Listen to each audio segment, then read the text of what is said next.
السلام علیکم ورحمۃ اللہ وبرکاتہ۔ کیا حال ہے سب کا؟ تکبیرات گھر میں پڑھنے کا کچھ موقع ملا؟ الحمدللہ۔ جی گاڑی میں بھی، اور کوکنگ ٹائم پہ، چلتے ہوئے، نمازوں کے بعد، واک کرتے ہوئے، بچوں کے ساتھ نہیں؟ اچھا، الحمدللہ۔ چلیے ٹھیک ہے، شروع کرتے ہیں۔ نحمده ونصلی علی رسولہ الکریم، اما بعد، فاعوذ باللہ من الشیطان الرجیم، بسم اللہ الرحمن الرحیم، رب اشرح لی صدری ویسر لی امری واحلل عقدۃ من لسانی یفقہوا قولی۔ الحمد للہ ذی العز والکرم، بارئ النسم، واسع الفضل والنعم، احمد ربی واشکرہ علی آلائہ التی نعلم والتی لا نعلم۔ ہر قسم کی تعریف اللہ کے لیے ہے جو قوت والا اور کرم والا ہے، روحوں کو پیدا کرنے والا ہے، وسیع فضل اور نعمتوں والا ہے۔ میں اپنے رب کی حمد کرتی ہوں اور اس کی ان نعمتوں پر شکر ادا کرتی ہوں جن کو ہم جانتے ہیں، اور ان پر بھی جن کو ہم نہیں جانتے۔ قل لئن اجتمعت الإنس والجن على أن يأتوا بمثل هذا القرآن لا يأتون بمثله ولو كان بعضهم لبعض ظهيرا۔ کہہ دیجئے اگر تمام انسان اور جن اس بات پر جمع ہو جائیں کہ وہ اس قرآن کی مانند کچھ اور لے آئیں، وہ اس جیسا نہیں لا سکیں گے، اگرچہ ان میں سے بعض کے مددگار بن جائیں۔ ہم شروع کریں گے 8واں چیپٹر، علم رسم الخط۔ جب آپ قرآن مجید پڑھتے ہیں تو آپ نے کبھی نوٹ کیا کہ قرآن مجید کی لکھائی عام عربی لکھائی سے مختلف ہے؟ یعنی سرسری نظر میں تو یہ نظر آتا ہے، لیکن وہ فرق کیا ہے، اس کی کتنی باریکیاں ہیں، وہ کہاں کہاں فرق واقع ہوئے ہیں، کن کن حروف میں تبدیلیاں ہوئی ہیں، اور سب سے بڑی بات یہ کہ کیا واقعی یہ خط بھی نبی صلی اللہ علیہ وسلم تک پہنچتا ہے؟ خط سے مراد لکھائی ہے، یعنی اسکرپٹ، کیا وہاں تک پہنچتا ہے یا پھر لوگوں نے خود اس کو ایجاد کر لیا ہے؟ تو یہ ساری باتیں ہم اس میں دیکھیں گے۔ یہ بھی قرآن سے محبت کا ایک طریقہ ہے، اگرچہ کچھ الفاظ، کچھ چیزیں آپ کو ہو سکتا ہے کچھ بوجھل محسوس ہوں، لیکن اس کو اس نیت سے پڑھیے کہ قرآن مجید کا مجھ پر حق ہے کہ جس کے ذریعے میں نے ہدایت پائی، اپنے رب کو پہچانا، اس کے اندر کیا کیا معجزات ہیں، اس کی حفاظت کس کس طریقے سے ہوئی ہے، اور علماء امت نے اس کے ساتھ کیسا کیسا اہتمام کیا ہے۔ میں تو جو اس کو پڑھ رہی ہوں اور پڑھا رہی ہوں، مجھے سب سے زیادہ تو ان لوگوں کی قدر دل میں آ رہی ہے کہ جنہوں نے اپنی زندگیاں لگائیں۔ آج ان کے کاموں کا صرف ہم نام جانتے ہیں، ان کتابوں کو دیکھا تک نہیں، ان کو پڑھا تک نہیں، اس کے اندر کیا ہے، لیکن انہوں نے اس زمانے میں یہ سب کچھ لکھا جبکہ سہولتیں نہ ہونے کے برابر تھیں، اور یہ قرآن مجید سے سچی محبت تھی کہ اس کی خدمت ان لوگوں کے حصے میں آئی۔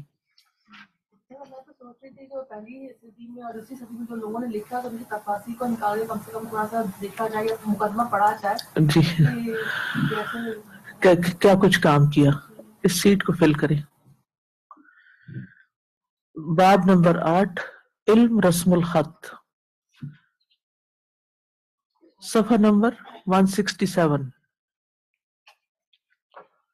رسم الخط کا مطلب کیا ہے؟ وہ طریقہ جس میں کوئی تحریر نطق یعنی بولنے کے مطابق لکھی جاتی ہے، یعنی جو بولا جا رہا ہو اسی کے مطابق لکھا جا رہا ہو، اس کو رسم الخط کہتے ہیں۔ مگر ہر زبان کی طرح عربی بھی ایسی زبان ہے جس کی کتابت یعنی لکھائی اس کے نطق یعنی بولنے کے مطابق نہیں، کیونکہ اس میں کچھ حروف وہ ہیں جو بولے جاتے ہیں مگر لکھے نہیں جاتے، کچھ ایسے ہیں جو لکھے جاتے ہیں مگر بولے نہیں جاتے۔ یہ بڑی اہم بات ہے، ٹھیک ہے؟ کچھ حروف بولے جاتے ہیں، لکھے نہیں جاتے، اور کچھ ایسے ہیں جو لکھے جاتے ہیں اور بولے نہیں جاتے۔ انگریزی میں کون سا حرف ہے جو لکھا جاتا ہے اور بولا نہیں جاتا؟ مثلاً جیسے نائف میں کے، جیسے جی جی جی ہاں، بہت ساری ایسے الفاظ ہوتے ہیں، ٹھیک ہے؟ تو عربی میں بھی ایسا ہے۔ اب وہ ہم دیکھیں گے کہ کہاں کہاں ہے، کیا ہے وہ۔ قرآن مجید کا بھی اپنا مخصوص رسم الخط ہے، مخصوص رسم الخط ہے قرآن مجید کا اسکرپٹ، جو کہ باقی عربی زبان سے مختلف ہے۔ اس کا جاننا علم رسم الخط کہلاتا ہے۔ یہ بھی علوم القرآن کی ایک اہم نوع یعنی قسم ہے، نوع قسم۔ رسم عربی میں اثر نشان کو کہتے ہیں۔ رسم عربی میں اثر یعنی نشان کو کہتے ہیں۔ رسم کا مطلب کیا؟ نشان، جس سے مراد مصحف کا وہ خط قدیم جس کے ساتھ صحابہ کرام نے قرآن کریم کی حفاظت کی۔ موجودہ عربی رسم الخط دو قسم کا ہے۔ عام عربی رسم الخط جس میں کتابیں لکھی ہوتی ہیں، اس میں کلمات کو اعراب یعنی ووکلائزیشن اور حروف کے ذریعے واضح کیا جاتا ہے، ٹھیک ہے؟ اعراب یعنی زیر زبر کے ساتھ اور حروف کے ذریعے واضح کیا جاتا ہے، جس میں پڑھنے والا اس کلمہ یا جملے کو ایک ہی انداز میں پڑھ سکتا ہے، جس کے معنی میں وسعت پیدا نہیں ہوتی۔ یعنی ایک لفظ، ایک طرح کے حروف، ایک طرف کا زبر زیر، تو ایک ہی معنی، ایک طرح کے معنی۔ لیکن جب ایک مخصوص رسم الخط کے ساتھ لکھا جاتا ہے تو اس میں ایک سے زیادہ معنی آ جاتا ہے۔ مثلا مالک کا لفظ عربی زبان میں، عام عربی زبان میں ایسے ہی لکھتے ہیں جیسے پڑھتے ہیں، میم الف ما اور لام کاف، اور قالا کو قالا ہی ایسے ہی لکھتے ہیں، ایسے ہی پڑھتے ہیں، اور یہ ایک ہی مطلب ہے۔ اس رسم الخط کی مزید انواع میں خط رکع ہوتا ہے، جیسے وہ آپ کرسو تو نہیں کہہ سکتے، لیکن عام زبان میں جیسے انگلش، ایک انگلش ہوتی ہے جو پرنٹڈ آپ ٹائپ رائٹر سے لکھتے ہیں۔ کیا جب آپ اپنے ہاتھ سے لکھتے ہیں تو آپ کی ہینڈ رائٹنگ ویسی ہوتی ہے جیسی ٹائپ کی ہوتی ہے، یا کوئی فرق ہو؟ ہاں، تو اسی طرح یعنی ایک عربی زبان وہ جو ٹائپ رائٹر سے یا ایک مخصوص سٹائل میں لکھی جاتی ہے، اور ایک وہ ہے جو ہاتھ سے یعنی مختلف طرح لکھی جاتی۔ کیلیگرافی اور چیز ہے، یعنی ہینڈ رائٹنگ کہہ لیں، لیکن رقع یعنی خط کا نام ہے۔ میں دکھاؤں گی، شکل دکھا دوں گی انشاءاللہ۔ اور خط نسخ تو وہ ہے نا جس میں آپ پڑھتے ہیں آپ قرآن مجید، یہ خاص معروف ہے۔ قرآن مجید کا رسم الخط یعنی ایک عام عربی رسم الخط ہے اور ایک قرآن مجید کا ہے۔ یہ وہ خط ہے، خط لیٹر نہیں ہے، پھر یاد رکھیے، خط کو تحریر کے معنوں میں لیجیے، انداز تحریر، رائٹنگ۔ یہ وہ رائٹنگ ہے جو عثمان رضی اللہ عنہ کے دور میں بالاتفاق کتابت قرآن مجید کے لیے اپنایا گیا۔ اسے رسم عثمانی یا رسم المصحف کہتے ہیں، یعنی قرآن کی رائٹنگ، ٹھیک ہے؟ یہ خط گو عربی رسم الخط سے ملتا جلتا ہے، مگر چند مخصوص مقامات پر آپ صلی اللہ علیہ وسلم کی ہدایات کے مطابق اس میں ضروری تبدیلیاں کی گئی ہیں، جن سے الفاظ قرآن کے معنی میں وسعت پیدا ہو گئی ہے۔ جیسے مالک اور قالا کے الفاظ اب جب اس طرح لکھے جاتے ہیں الف کے بغیر کھڑی زبر کے ساتھ، تو اسے ملک بھی پڑھ سکتے ہیں، اگر کھڑی زبر نہ ڈالی جائے تو ملک بھی پڑھ سکتے ہیں اور مالک بھی، یا قل بھی پڑھا جا سکتا ہے اور قالا بھی۔ اس طرح بلا شبہ ان کے معنی وسیع ہو گئے ہیں، ٹھیک ہے؟ اب آگے انشاءاللہ آپ قرات کا جو فرق پڑھیں گے تو اس میں آپ کو پتا چلے گا کہ بعض لوگ مالک کو ملک ہی پڑھتے ہیں، کچھ قرات میں ہو سکتا ہے آپ نے کہیں سنا بھی ہو، وہ مالک یوم الدین کی بجائے کیا پڑھتے ہیں؟ ملک یوم الدین، ٹھیک ہے؟ اور اس کی اجازت ہے۔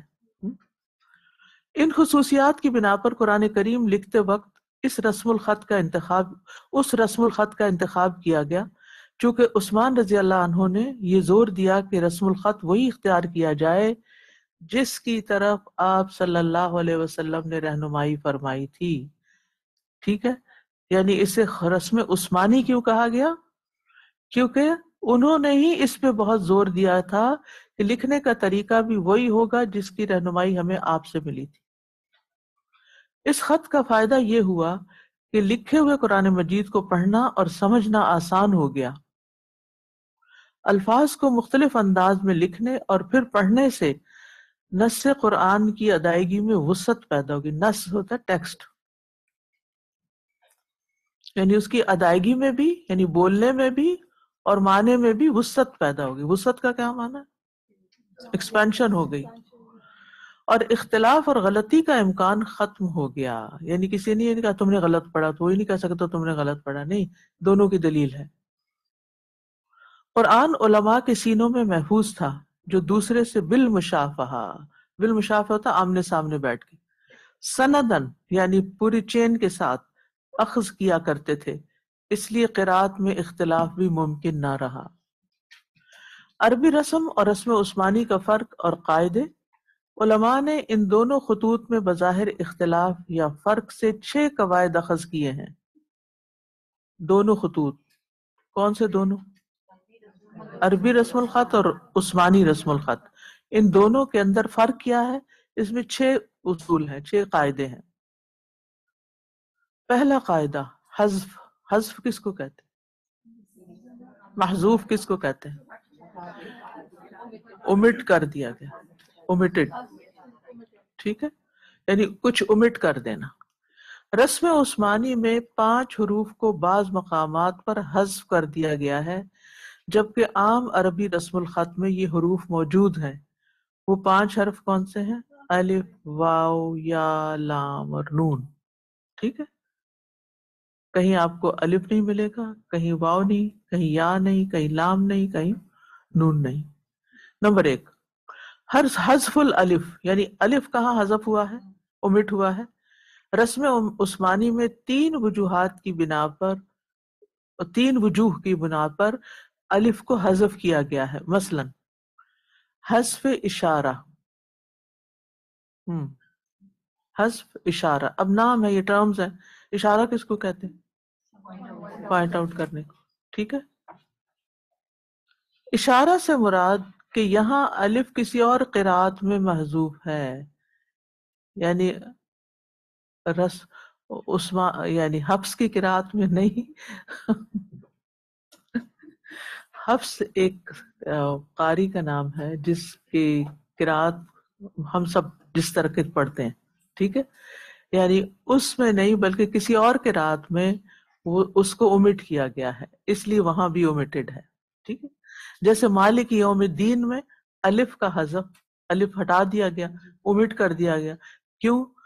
اس لیے کہ یہ کہیں اور ملک پڑھا گیا ہے، اس لیے. یا وَإِن يَأْتُوكُمْ أُسَارَىٰ تُفَادُوهُمْ، اس میں اسارا جو ہے سین کے آگے الف تھا لیکن الف نکال دیا گیا. کیوں؟ وائے، اس لیے کہ امام حمزہ نے اسے اسرا یعنی سین ساکن اور را کو بغیر الف کے پڑھا ہے. پڑھنے کا ایک اور انداز ہے. جی ہاں، جی جی جی، ٹھیک ہے. یعنی اگر ہم الف سے لکھتے تو صرف اسارا ہی پڑھ سکتے تھے. جب الف ہٹا دیا گیا اور کھڑی زبر لگا دی گئی تو کسی نے کھڑی زبر سے پڑھا، کسی نے جزم سے پڑھا، اور دونوں کی اجازت ہے اور دونوں سے معنوں میں فرق آ جاتا ہے، وسعت آ جاتی. یہ چند اصولی باتیں آپ سمجھ لینا کہ ایسا کیوں ہے تو آپ کی پریشانی ختم ہو جائے گی. یعنی قرآن مجید کو ایک سے زیادہ طریقے سے پڑھا گیا ہے، اور وہ یہ نہیں کہ جس نے جو دل میں آ پڑھ لیا، وہ بھی نبی صلی اللہ علیہ وسلم سے ثابت ہے. اس کی اجازت کیوں دی گئی کہ اسارا بھی پڑھ لیں، اسرا بھی پڑھ لیں، دونوں ہی ٹھیک ہے؟ اس لیے کہ دونوں اوپر سے ہی آئے ہیں، ایسے ہی آئے ہیں.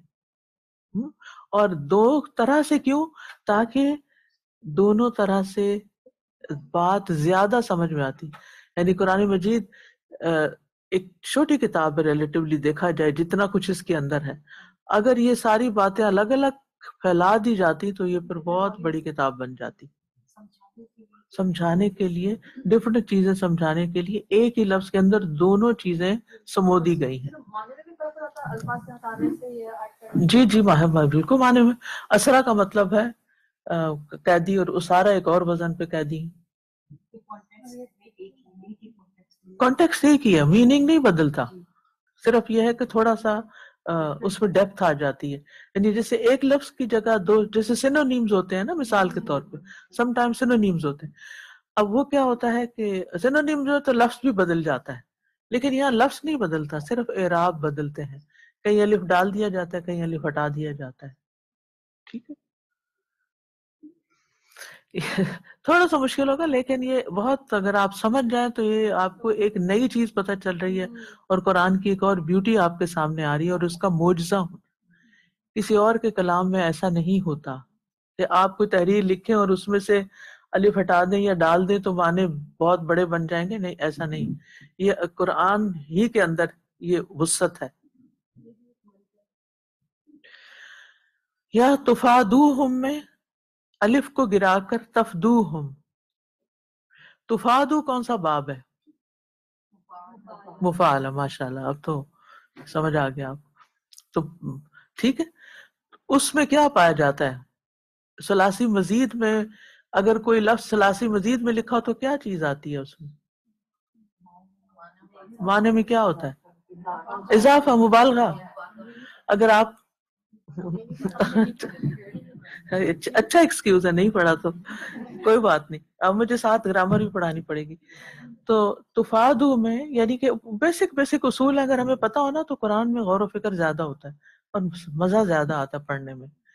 اصل میں نا ہم باقی ہر چیز میں ویرائٹی چاہتے ہیں، لیکن قرآن کے معاملے کا بس ریجڈ ہو جاتے، اتنا ہی کافی ہے بس، اس سے آگے نہیں. اتنا بھی نہیں آتا، پھر آگے کیا لینا ہے. لیکن اب آپ ظاہر ہے کہ ایک لیول آپ کا عام لوگوں سے بڑھ جانا چاہیے کیونکہ آپ طالب علم ہیں. اچھا، اب آپ دیکھیے کہ جب ایک ہوتا ہے ثلاثی مجرد، مجرد کا مطلب ہوتا ہے صرف اونلی 3 لیٹرز. ثلاثی مزید، مزید میں مطلب کہ 3 کے اندر اور حرف بھی بڑھ گیا ہے. جیسے تفدوہم تفادوہم، معنی ایک ہی ہے، ایک میں مبالغہ پایا جاتا ہے، یا بعض اوقات یہ ہوتا ہے آپس میں ایک دوسرے کے ساتھ معاملہ کرنا، جیسے مکالمہ. تو اس میں آپ دیکھیں دونوں میں معنی میں، ایک میں جہاں الف زیادہ ہے وہاں شدت ہے معنی کے اندر، اور جہاں نہیں ہے وہاں بھی بات پوری ہو رہی ہے. ٹھیک ہے. یا تفادوہم میں الف کو گرا کر تفدوہم، تا زبر اور فا جزم کے ساتھ بغیر الف کے پڑھا گیا، جو امام ابن کثیر، ابو عمرو ابن عامر اور حمزہ اور خلف کی قرات ہے. یہ مختلف قراتیں ہیں جن میں یہ پڑھا گیا ہے ایسے. حذف اختصار، اختصار کس کو کہتے ہیں؟ مختصر کرنے. مختصر کیا ہوتا ہے؟ شارٹ کرنا. شابش. جمع مذکر و مؤنث سالم پڑھی ہے؟ جمع مذکر جمع پڑھی ہے، واحد جمع پڑھا ہے، اور پھر اس میں جمع مذکر پڑھا ہے، اور مؤنث جمع مؤنث پڑھی ہے. اتنا تو پڑھا ہے. اور سالم بھی پڑھا ہے. سالم کیا ہوتا ہے؟ سالڈ، سلامت. اور مکسر اس کا مقابلے میں بروکن. ٹھیک ہے، یہ تو آپ کو پتہ ہی. یعنی کچھ جمع سالم ہوتی ہیں اس میں لفظ ٹوٹتا نہیں، اور کچھ ایسے ہوتے ہیں جو ٹوٹ جاتا ہے. ان جمع میں سالم میں سے وہ الف جس کے بعد نہ تشدید ہو نہ حمزہ. تشدید کا مطلب آتا ہے حمزہ کا شد جس کو کہتے ہیں، اور حمزہ بھی. ٹھیک ہے. حذف کر دی گئی، جیسے العالمین والذاریات، اس میں سے الف کوئی نہیں ہے. عالمین میں کیا ڈالا ہوا ہے؟ یہ نظر آ رہا ہے، کھڑی زبر ہے عین کے اوپر. ذاریات میں ٹھیک ہے نا. اب یہاں کیا ہونا چاہیے تھا اصولاً عام عربی کے مطابق؟ عام عربی میں آپ ذاریات ایسے نہیں لکھ سکتے. کیسے لکھیں گے؟ الف ڈالیں گے. ٹھیک ہے. اور یا کے آگے بھی الف ڈالیں گے. والحافظین کہاں الف ختم ہے؟ ہاں کے آگے. صادقین، اچھا یہ اختصار کے لیے کیا گیا ہے. ٹھیک ہے، یعنی شارٹ کرنے کے لیے. اگر الف کا اگلا حرف مشدد آیا یا محموز، مشدد یعنی شد والا، محموز حمزہ والا، ٹھیک ہے، یہ انہوں نے بھی الفاظ کو شارٹ کیا ہوا ہے نا، حمزہ والا لکھنے کی بجائے اب کتاب میں تو ایسے نہیں لکھتے نا جیسے ہم بول لیتے ہیں، بولنے میں آسانی ہو جاتی، شد والا یا حمزہ والا تو پھر الف کو لکھا، جیسے ضالین میں دال کیا ہے؟ شد والا، ٹھیک ہے، وما ہم بدارین شد والا را جو ہے، یا للطائفین ٹھیک ہے شد والا، والقائمین حمزہ والا، اور یا ہم قائلون حمزہ والا، تو یہاں الف آئے گا، ٹھیک ہے۔ اسی طرح فعالین اور فعالون کے وزن پر جو لفظ آیا سوائے چند ایک کے، اس میں بھی الف محذوف کر دیا، جیسے کونوا قوامین للاوابین، یہ قرآن میں سارے لفظ آپ پڑھتے ہیں، طوافون خراسون، ٹھیک ہے، تو اس میں الف نہیں ڈالا ہوا، حالانکہ پڑھ رہے ہیں الف، الف کی بجائے کیا پڑھا ہوا ہے وہاں؟ بڑا الف، بڑا الف کو کہتے ہیں چھوٹی زبر، کھڑی زبر، کھڑی زبر کہتے ہیں، حذف اقتصار، قصر، قصر کس کو کہتے ہیں؟ قصر بھی شارٹ کرنے کو کہتے ہیں، جیسے نماز قصر، یہ وہ ہے۔ اس سے مراد یہ ہے کہ ایک مقام پر ایک لفظ میں یہ الف حذف ہوا مگر دوسرے مقام پر نہیں ہوا، جیسے لفظ المیعاد میں الف کو اس آیت میں حذف کر دیا گیا، وَلَوْ تَوَاعَدْتُمْ لَاخْتَلَفْتُمْ فِي الْمِيعَادِ سورۃ الانفال میں، جبکہ دوسرے مقامات پر یہ بدستور موجود ہے۔ اسی طرح القہار کا لفظ سورۃ الرعد کی آیت 16 میں بغیر الف کے اور دوسرے مقامات پر نہیں، وہاں الف کے بغیر ہے، ٹھیک ہے۔ اسی طرح یسارعون ابراہیم سلام المساجد یجادلونکم بلاغ تراب، ان میں الف حذف شدہ ہے، دیکھ رہے ہیں آپ، ابراہیم ہم اردو میں ایسے تھوڑی لکھتے ہیں، اس کے ساتھ لکھتے ہیں، الف کے ساتھ لکھتے ہیں، اوکے۔ اسی طرح سلام کیسے لکھتے ہیں؟ سلام لام الف لکھتے ہیں، مساجد الف کے ساتھ لکھتے، لیکن یہاں حذف کر دیا گیا، حذف کہیں حذف ہے کہیں نہیں، کہاں ہے، کیوں کیا؟ اوپر سے انسٹرکشن ملی تھی، کیوں نہیں کیا؟ ایسے ہی لکھنا کا حکم تھا۔ اچھا، اس سے معنی میں فرق آتا ہے، باریک فرق آتا ہے، یعنی جب کانٹیکس میں اس آیت کو پڑھتے ہیں نا اور اس کا جو معنی کرتے ہیں تو کہیں شدت والا معنی آتا ہے اور کہیں اس میں وہ شدت نہیں ہوتی، آگے تھوڑا سا ایکسپلین بھی ہوگا۔ رسم عثمانی میں الف کو اور متعدد جگہوں پر بھی حذف کیا گیا ہے، ہر وہ اسم جس کے آخر میں یا ما قبل کسرہ آیا ہو، یا ما قبل، ما قبل کا کیا مطلب ہے؟ جو پہلے، کسرہ زیر، جیسے ای بی، یہ کیا ہے؟ ای بی، ای کسرہ کہاں ہے؟ الف کے نیچے کسرہ ہے اور آگے کیا ہے؟ یا، تو یہ کہہ رہے ہیں یا ما قبل کسرہ، ٹھیک ہے، مد شد نہیں ہے یہاں، جی جیسے وہ یا مد کر دیتے ہیں نا، ٹھیک ہے، وہاں بھی الف کو حذف کیا گیا، جیسے سابئین، اینا دیکھیں نا، اینا دیکھ رہے ہیں، تو اس میں آپ دیکھیں پیچھے سا الف نکال دیا گیا، طاغین، غین دیکھ رہے ہیں، یا ما قبل غین مکسورہ، غاوین، ٹھیک ہے، یہاں پر الف سے غا نہیں لکھا گیا، تا بھی الف سے نہیں لکھا گیا۔ کوئی سمجھ میں مشکل ہو رہی ہے تو بتائیے، ٹھیک، الحمدللہ۔ جب الف لام کے بعد درمیان میں آئے، اب غور کیجئے بات کو، جب الف دماغ میں الف لے آئیے، لام کے بعد درمیان میں آئے یا دو لاموں کے بعد آئے تو وہاں بھی الف حذف کیا گیا ہے، جیسے الاصلاح، لام الف نہیں لکھا گیا، اصلاح اردو میں کیسے لکھتے ہیں؟ الف کے ساتھ، جی۔ علامہ، علام الغیوب، یہاں لام الف نہیں ہے، لام کے اوپر کیا کھڑی زبر ہے.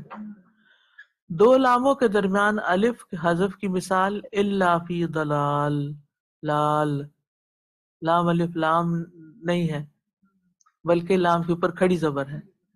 ولا خلال، خلال نہیں ہے، یہ خی ہے، قاف پہ زیر ڈال دیجئے. ولا خلال، کلالہ. سوچئے کتنا غور کیا ہوگا یہ لفظ ڈھونڈنے کے لیے، پھر ڈھونڈ کے پھر قاعدے بنائے، پھر اس کو ویریفائی کیا. اس درجے کی ریسرچ ہے، جبکہ پرنٹڈ قرآن کی کاپیز نہیں ملا کرتی تھی. آج آپ ڈیجیٹل طریقے سے سرچ کر سکتے ہیں، لیکن ہمارے اندر نہ وہ ہمت ہے نہ وہ ضرورت ہمیں لگتا ہے کہ مزید کچھ چیزیں نکالیں. غور و فکر نہیں، وہ مصروفیت اس قدر ہے کہ اس کام کے لیے قرآن پڑھنے کے لیے وقت نہیں ہے. یہ باتیں کون سنے سوچے گا؟ کہاں اتنی ڈیپتھ؟ پھر آپ دیکھیے نا ہمارا کیا مقام اور ان کا کیا مقام. یہ بک بھی جتنی تھوڑی بہت سمجھ آ رہی ہے اس سے یہ ہو رہا ہے کہ آپ قرآن کے بارے میں اگر کسی کو کوئی اتنا سا بھی شک ہے جو مجھے، تو وہ سارا شک دور ہو شک جاتا دور ہو ہے جاتا کہ کس طریقے سے اس کو کمپائل کیا ہے، کیسے وہ نازل ہوا ہے، ایک ایک کیسے چیز پروناؤنس ڈیٹیل کیا میں. گیا، کیسے جی لکھا گیا، کیسے جمع کیا گیا، کیسے کاپیز کی گئی، کیسے نقطے لگے، کیسے اعراب لگے. یہ سب باتیں ہمیں اور ہمارے مسلمان بچوں کو پتہ ہونی چاہیے بہت کہ ہماری کتاب کی ہسٹری کیا. دس از ایکچولی ہسٹری آف قرآن، جو آج ہمارے پاس ہے نا اتنی خوبصورت شکل میں. یہ کتنے مرحلوں سے گزر کر یہاں تک پہنچا ہے اور اس پر کس کس نے کتنا زیادہ کام کیا ہے. استاذہ یہ بچوں کے لیے سمپلیفائی کر کے ایک کورس ہونا چاہیے. بالکل بالکل ہونا بالکل ہونا چاہیے.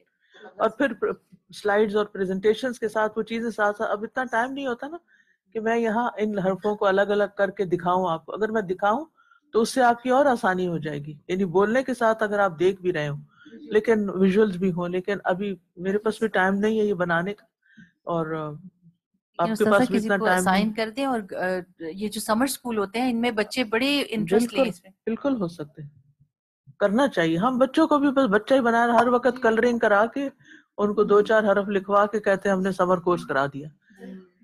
یہ بچوں کا پوٹینشیل ہم اس طرح نہیں استعمال کر رہے جیسے ہونا چاہیے.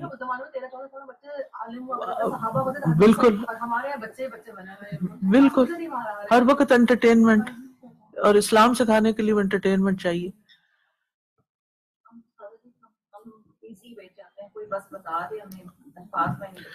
اصل میں نا ہمارے سامنے نہ تو زندگی کا مقصد واضح ہے کہ ہم کیوں ہیں اس دنیا میں، اور نہ ہمیں آخرت کی فکر ہے کہ آگے کیا ہونے والا ہے ہمارے ساتھ، اور ہمیں یہاں کتنا کچھ کر لینا چاہیے. اس کی تو کوئی پلاننگ ہی نہیں ہے. وہ ایک آج کل ایک بڑی وائرل ہوئی ہوئی اسٹوری ہر کوئی بھیج رہا ہے. وہ جرمنی کا ایک شخص، سبستان کے پتہ نہیں کیا نام ہے، سباستیان اس کا نام تھا.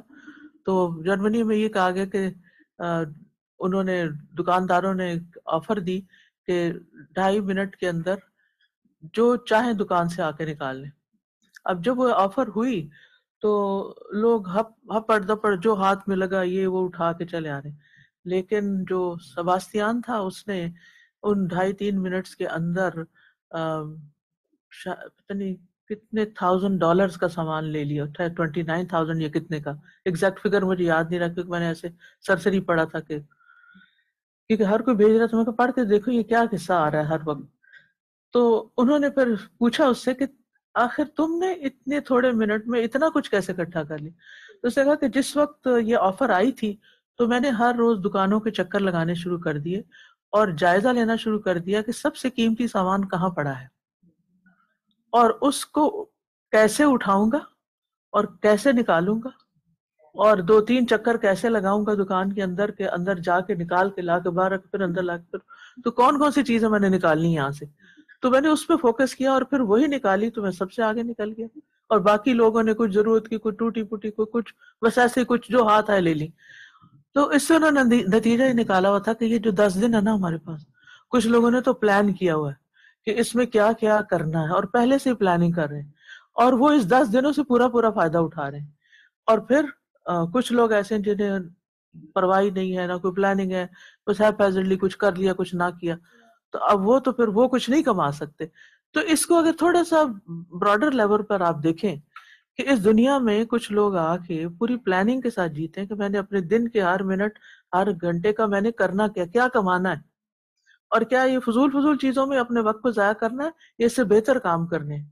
اور ظاہر ہے کہ جب ہم سب واپس جائیں گے تو ہر ایک قیامت کے دن اپنی اعمال نامے کے ساتھ اٹھے گا، تو ہر ایک اعمال نامے میں کیا ہوگا؟ کوئی سباستیان جیسا وہ ہوگا کہ جس نے بہت سوچ سمجھ کی زندگی بسر کی اور اعلیٰ ترین کاموں میں اپنے وقت کو لگایا، اور کچھ لوگوں نے بس چھوٹی چھوٹی چیزوں میں دل بہلاتے رہے اور کھیل کود میں وقت ضائع کیا، اور پھر ظاہر ہے کہ وہی کچھ لے کے جائیں گے جو یہاں کیا ہوگا، اس سے زیادہ تو نہیں وہاں ملے گا نا. ہر ایک کا تو اپنا اعمال نامہ ہی ساتھ ہوگا.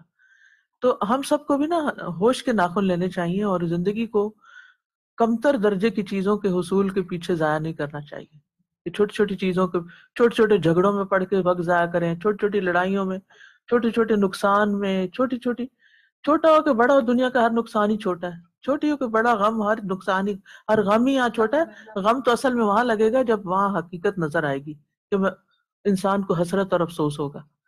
تو اس لیے جی، تو اب یہ کہ ہم نے نا آخرت کی حقیقت کو نہیں سمجھا، نہ اس دنیا کی حقیقت سمجھ، لہٰذا نہ ہماری کوئی پلاننگ ہے، اور ہمارے بچوں کو تو کچھ ڈالا ہی نہیں ان کے ذہن میں کہ انہوں نے اپنے وقت کو کیسے استعمال کرنا ہے.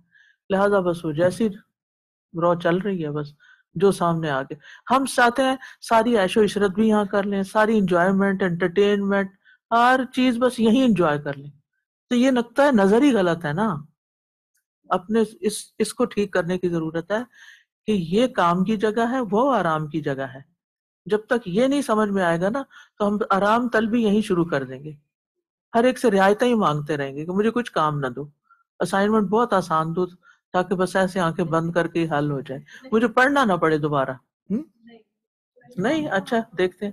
مجھے لگتا ہے ہم لوگ دنیا کو زیادہ سنبھال کے رکھتے ہیں بالکل، اور ہم دین کو سنبھالنا امپورٹینس نہیں دیتے. میں 2007 میں طارق جمیل صاحب کے ساتھ میں نے حج کیا. میرا یہ ایکسپیرینس رہا، وہ ہر بات پہ ایک ہی بات کرتے تھے، کہتے تھے آپ لوگ سنبھال کے کیسے رکھیں گے، آپ ہمیں بتائیں، آپ یہاں سے جائیں گے حج کر کے تو اس کو کیسے سنبھال کے رکھیں گے. تو وہ سوال ایک چلتا رہتا تھا، مسلسل وہ بولتے رہتے تھے. تو مطلب وہاں سے ہم نے اپنے آپ کو کیا کہ نہیں، اس کو سنبھال کے ایسے رکھنا ہے کہ یہ ہم جو جا رہے ہیں اللہ سے جو اتنی یہاں بیٹھ کے اللہ مجھے یوں معاف کر دے، مجھے یوں کر دے، میں نے یہ بھی کیا، وہاں ہم نے سب کچھ ایکسیپٹ بھی کر لیا، سب کچھ کر لیا، یہاں آتے ہی ہم چند دن ہوتا ہے وہ ایک پھر دنیا میں لگ سار جاتے ہوتا ہے ہیں. اور پھر دنیا میں. تو ہمیں یہاں جا کے بھی پھر ان چیزوں کو چھوڑنا ہے، جو اللہ سے وعدے کیے ہیں اس کو کرنے ہیں پورے. تو بالکل، یہ ہم کرتے ہیں کہ دنیا میں آ کے دین کو جو ہے نا تھوڑا امپورٹنس چھوڑ دیتے ہیں. وقتی طور پہ ظاہری مسلمان ہیں ہم، لیکن ہمارے اندر جو لیکن باطنی مسلمان وہ ہے وہ کمزور بالآخرت ہے. ہم یوقنون والی جی بات نہیں ہے نا، یوقنون نہیں ہے. لہٰذا اس کی وجہ سے نا چونکہ وہ اصل چیز ہمارے اندر نہیں نہ گڑی، لہٰذا ہماری وہ ہر چیز پہ اثر انداز ہو رہی، ہماری لائف سٹائل پہ، ہماری خرید و فروخت پہ، ہماری لین دین پہ، ہماری مال کے استعمال پہ، ہماری ہر چیز میں وہ چیز اثر ڈال رہی ہے. پھر اور جن کے اندر جتنا یقین ہوگا وہ اتنے ہی یقین کے ساتھ پھر فیصلے کریں گے کہ یہاں کتنا کرنا ہے اور آگے کے لیے کیا کرنا ہے.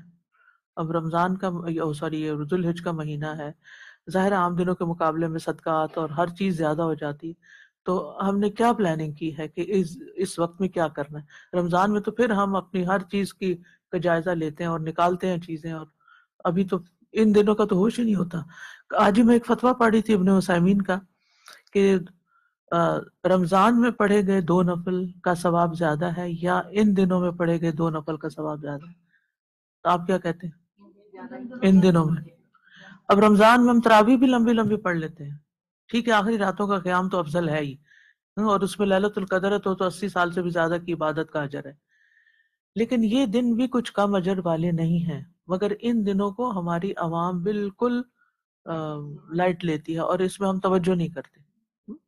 تو اس لیے جو بھی نیکی کے مواقع سامنے آئیں ان کی طرف توجہ دیجیے. جیسے مسجد میں بھی کارپٹ ڈلنے والا ہے تو ضرور اپنا حصہ ڈالیے. پچھلے دنوں جو اسکول بلڈنگ کی بات ہوئی تھی کہ ایک اینٹ کا جو وہ خرچ ہے، میرا خیال ہے شاید $5 بنتے ہیں یا $10 بنتے ہیں. تو مطلب ہر چیز میں تھوڑا تھوڑا تھوڑا تھوڑا انسان ڈال دے، پتہ نہیں کل کس کا پروفٹ کتنا زیادہ نکلا ہوا. تو ان چیزوں کی طرف توجہ دینے کی ضرورت ہے.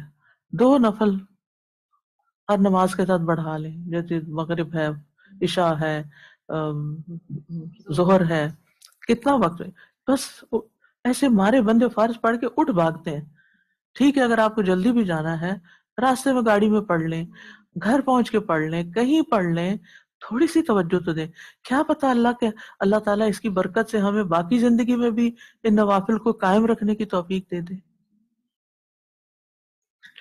اچھا جناب، ہر ایسا لفظ جس میں ہائے تنبیہ وارننگ کی تھی، کہ جیسے ہوتا ہے، یا ندا، سوری نہیں، آخری والی نہیں، شروع میں ہاں انتم ہاؤلائے جیسے، ٹھیک ہے، یا ندا کی، ندا کہتے ہیں آواز کو، بلانا، اسے اس سے الف حذف کیا گیا بشرطے کہ وہ لفظ کے آخر میں نہ ہو. جیسے ہاتین، ہاذا.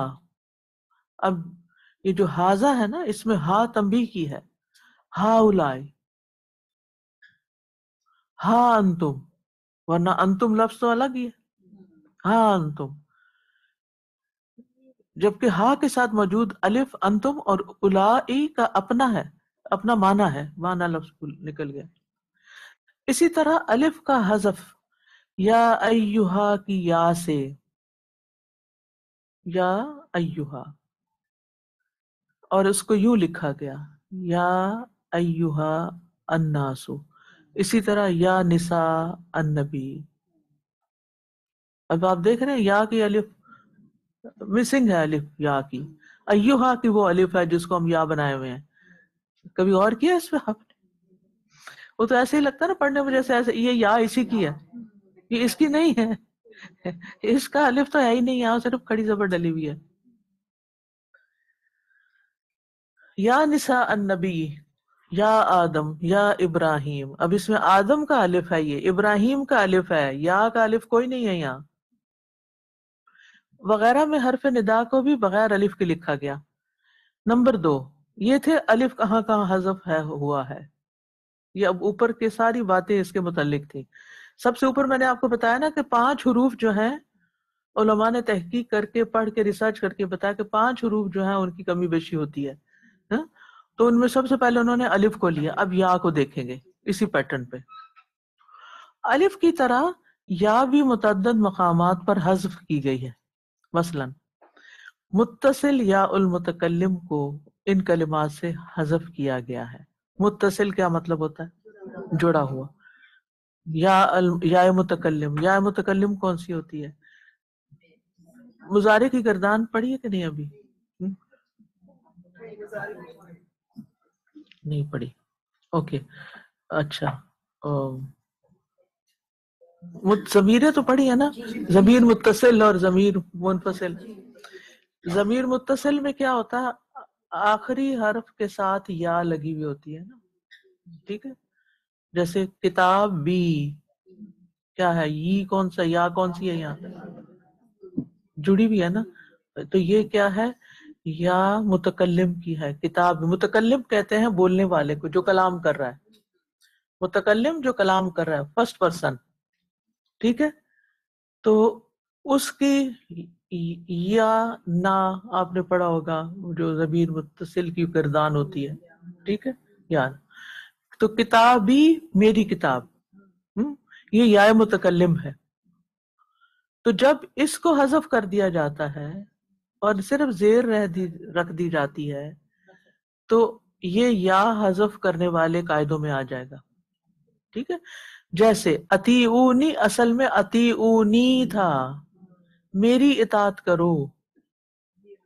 یا ہٹا دیا، لیکن جب ترجمہ ہم کرتے ہیں نا تو اس میں ہم میری کا لفظ لکھتے ہیں. اب کوئی پوچھے میری تو ادھر ہے نہیں یا، تو آپ کیا کر رہے ہیں؟ یہ قرآنی رسم الخط میں یا نہیں ہوتا لیکن معنی ہوتا ہے.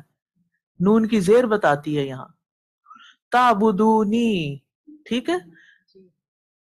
اتقیدونی، اتبعونی وغیرہ میں آخری نون دراصل نی ہے جس کی یا محذوف ہے، اومیٹڈ ہے، اور نون کی زیر اس کے قائم مقام ہے، جبکہ ایک یا دوسری یا کے ساتھ لفظ میں اکٹھی ہو گئی ہو تو وہاں بھی ایک یا گرا دی گئی. ٹھیک ہے، خواہ وہ یا حمزہ کی صورت میں تھی جیسے متقیین اینا، ٹھیک ہے، سیئاتی، یا وہ حمزہ کی صورت میں نہ تھی جیسے نبیین، نبیین نہیں ہے، نبیین، الامیین.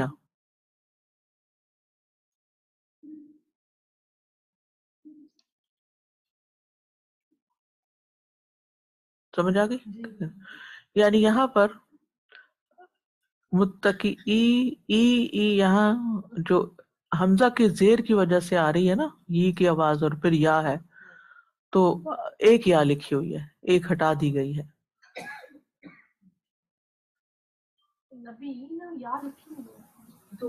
وہ تو نبیین میں تو دیکھیں دو تھوڑی لکھی ہوئی، یہی تو کہا جا رہا ہے.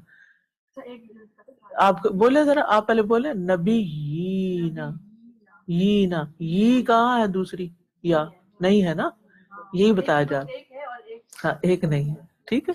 ہاں امیین، ہم اتنے عرصے سے قرآن پڑھتے ہیں، کبھی ہم نے رک کے نہیں غور کیا کہ یہاں تو دو یا تھی. امیین ہم سمجھتے ہیں ہو گیا، یہ یا ہو گئی. ہر اسم منقوص کے آخر میں، منقوص نقص ہے، نقص کس کو کہتے ہیں؟ کمی کو. فالٹ نہیں، کمی. ناقصات العقل جب کہا جاتا ہے نا عورتوں کا، تو اس کا یہ مطلب نہیں فالٹی، اس کا مطلب ہے کہ کم. ہر اسم منقوص کے آخر میں جہاں رفع کس کو کہتے ہیں؟ زبر، رفع ضمہ. یا جر کس کو کہتے ہیں؟ زیر کو. وہاں بھی یا حذف کی گئی ہے، جیسے باغن میں اصل میں یہ باغی تھا، ہادن کیا تھا؟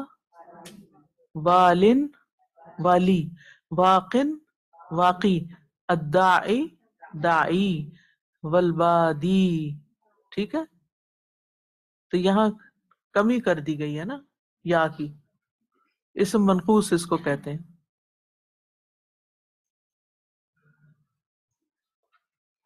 نمبر 3، تیسرا حرف واو.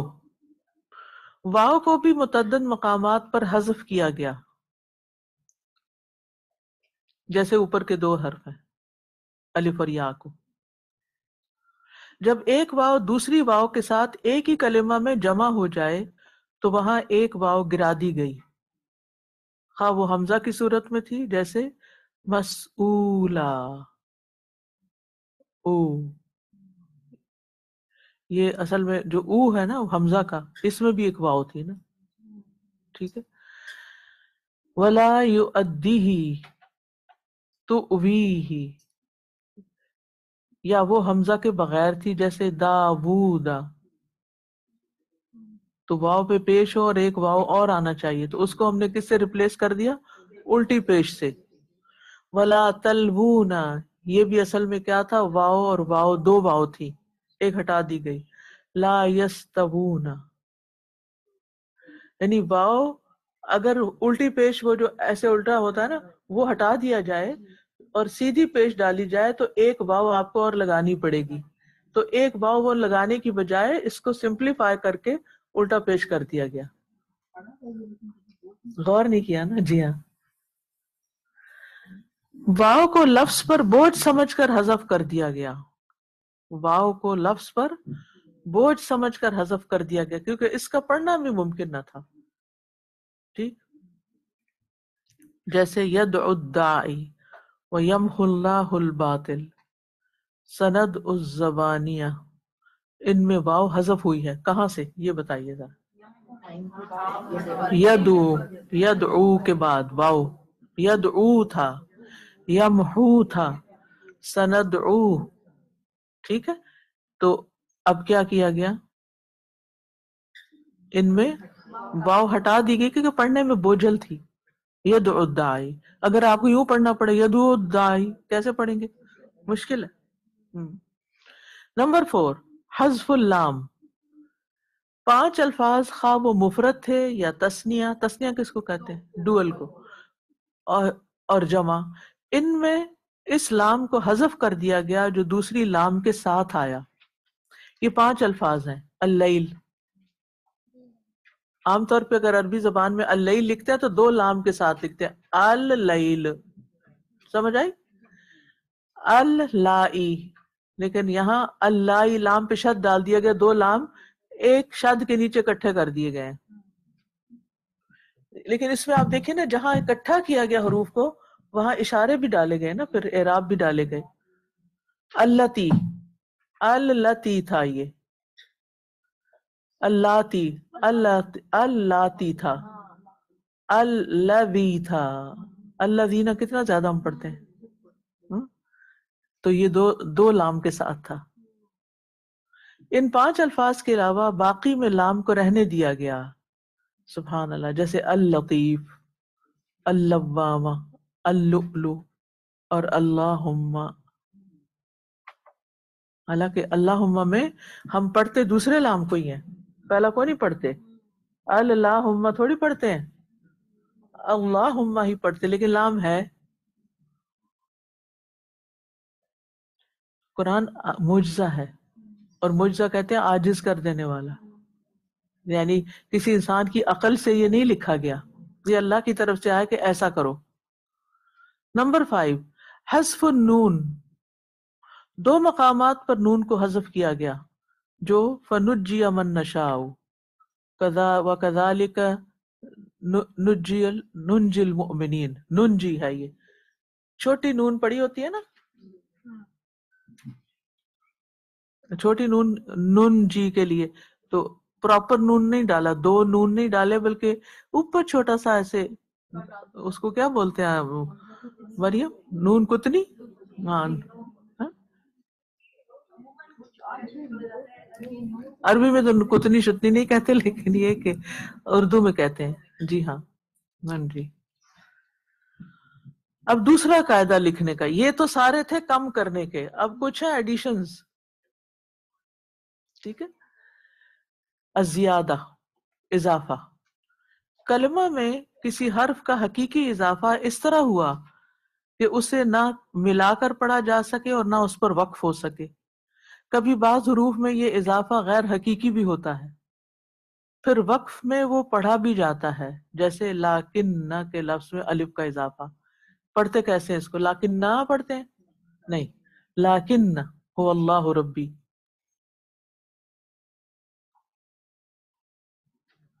یعنی نہ اس پر کیا ہوگا؟ وقف ہوگا، اور نہ ملا کے پڑھا جائے گا. یا ابتدا میں الف کا اضافہ، جیسے ابن، تو ہمیشہ گر جاتا ہے نا. ہمیں تو پڑھاتے ہوئے استاد نہیں کہتے گر گیا. اس کی ابتدا میں الف کا اضافہ جب وہ سطر کے شروع میں آئے. رسم عثمانی میں جن حروف کا اضافہ کیا گیا وہ 3 ہیں: الف، واو اور یا. مثلا نمبر 1 زیادت الالف. کچھ الفاظ میں واو جمع کے بعد الف کا اضافہ کیا گیا بشرطے کہ واو جمع فعل ضمیر سے متصل نہ ہو. واو جمع کی، یہ اصل میں یوں تھا تأمنون، تأمنو. ٹھیک ہے، جمع کی ہے نا. کفرو، چلے تامنو لفظ مشکل ہے. کفرو میں کیا ترجمہ کرتے ہیں؟ انہوں نے، یعنی ان سب نے کفر کیا. ٹھیک ہے، تو یہ واو کون سی ہے؟ جمع کی. تو اس کے آگے کیا انہوں نے اضافہ کر دیا؟ الف کا، تاکہ فرق پتا چلے کہ یہ الف یہ جمع ہے لفظ. کفرو ہی پڑھیں گے، کفرو نہیں پڑھیں گے. الف لکھنے سے، الف صرف سمبل ہے جمع کے لیے بس. اے دلو، سوائے چند ایک الفاظ کے. فَإِن فَاءُوا عَتَوْا. سبحان اللہ، کبھی غور ہی نہیں کیا قرآن پڑھتے ہوئے کہ فاؤ میں جمع کے علاوہ واؤ ہے اور الف ہے ہی نہیں یہاں. بس ایسے ہی کہا گیا، ایسے ہی کرو، لکھو، ایسے ہی لکھا گیا. اتو فعل مضارع معتل الآخر. معتل کیا ہوتا ہے؟ حرف علت پایا جاتا ہے. حرف علت کون سے ہوتے ہیں؟ واو الف یا. ہمیں اس طرح سکھایا گیا تو واو الف یا کیوں؟ وائے وائے ہائے وائے. علت بیماری کو کہتے ہیں نا، ٹھیک ہے؟ تو بیماری میں انسان ہائے وائے کرتا ہے، تو اس سے ریلیٹ کر کے یہ یاد کرائیں گی تھی ٹرمز. جو حروف علت ہیں وہ 3 ہے نا، واو الف اور یا، ٹھیک ہے؟ واو الف یا سے کیا بنتا ہے؟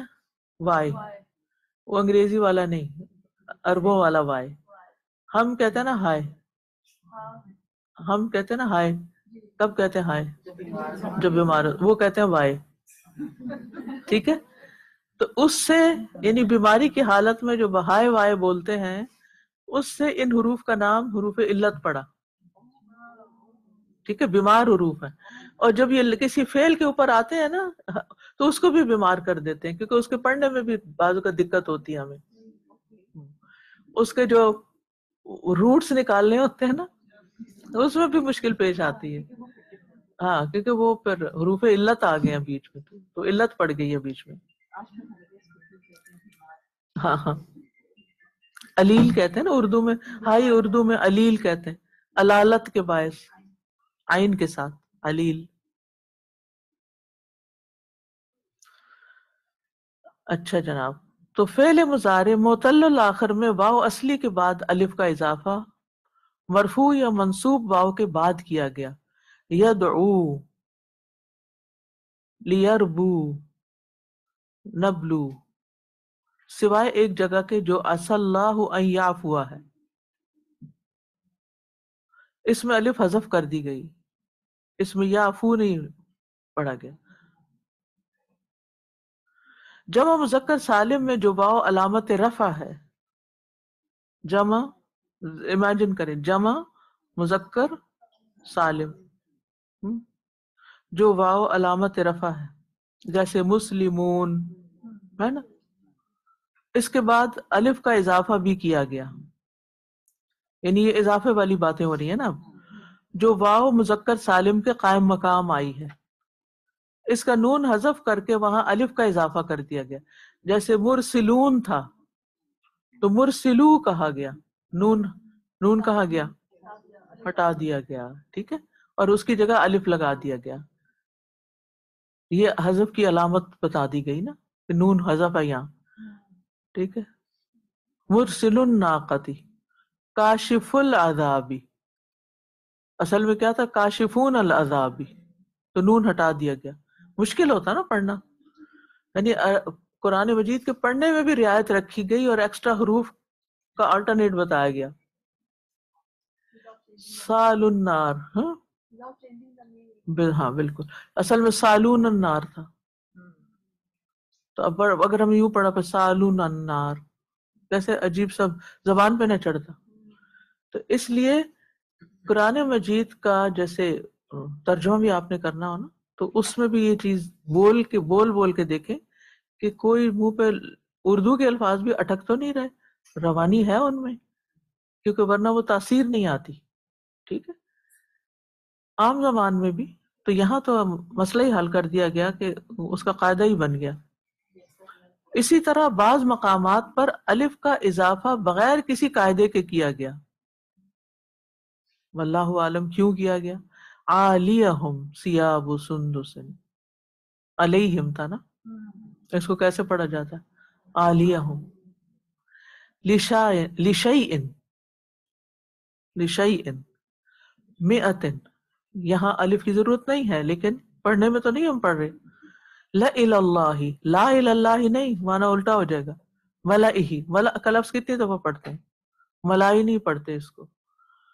افئن مات، ٹھیک ہے،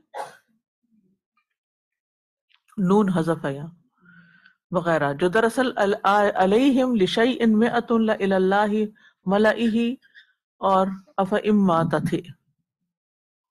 واو کے بعد الف کا اضافہ، جیسے تفتؤ، اصل میں یہ تفتؤ جیسے لکھا ہوا ہے لیکن تفتعو ہے، پڑھا تفتعو پڑھا جاتا، الف نہیں پڑھا جاتا، حمزہ آ گیا. اتوقع او نہیں، تزمع او نہیں. شاید یہ الف حمزہ متطرفہ ہے جو لفظ کے کنارے پر واو کے ساتھ لکھا جاتا ہے. متطرف کہتے ہیں، طرف کس کو کہتے ہیں؟ کنارے کو طرف. تو متطرف جو کنارے پر ہو چیز، یہ طرف.